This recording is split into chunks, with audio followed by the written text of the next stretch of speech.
Hi guys, this video dedicate to all bachelor brothers. రాత్రి మిగిలిపోయిన అన్నంతో పులిహోర ఎలా చేయాలో అనేది ఈ వీడియో చాలా క్రేజీగా ఉంటుంది. ఇప్పుడు చూసేద్దాం రండి.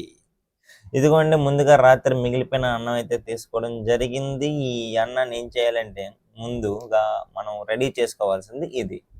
ఇది ఏంటంటే నాకు కూడా తెలియదు, మా వాడు ఏవో వేసాడు. కారం, మిరపకాయలు, చింతపండు ఇవన్నీ వేసి స్టవ్ మీద ఒక గంట సేపు అలా చెప్పి తర్వాత గరిటెతో తిప్పి అలా ఉంచాడండి.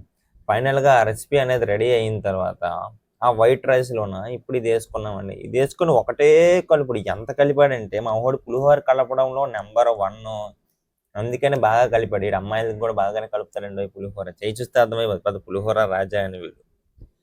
వీడికి కలిపిన పులిహోర ఎవరు టేస్ట్ చేస్తారని మా రూమ్లో అందరూ ఈగలుగా వెయిట్ చేస్తుంటే అప్పుడే వచ్చాడండి మా కాము బావ. అరే కాము, తినరా అని అన్నాను నేను. ఆడింకా ఆలోచిస్తున్నాడు, తినాలా వద్దా అని. ఏం కాదురా తినరా నేను అన్నా. సరే, అప్పుడు ఆడు వెంటనే ప్లేట్లు వేసుకొని తిన్నాడు. ఎలా ఉందిరా మావా అని అడిగా. అదొక్కలాగా చూసి సూపర్గా ఉందిరా తినరా అని. ఆడికి మాటలు కూడా రావట్లేదు. ఆడికి మాటలు రానప్పుడే నాకు అర్థమైపోయింది ఇది ఎక్కడో దెబ్బడిపోయిందని. కానీ తప్పదు కదా, మనం అసలే బ్యాచులర్స్ అని.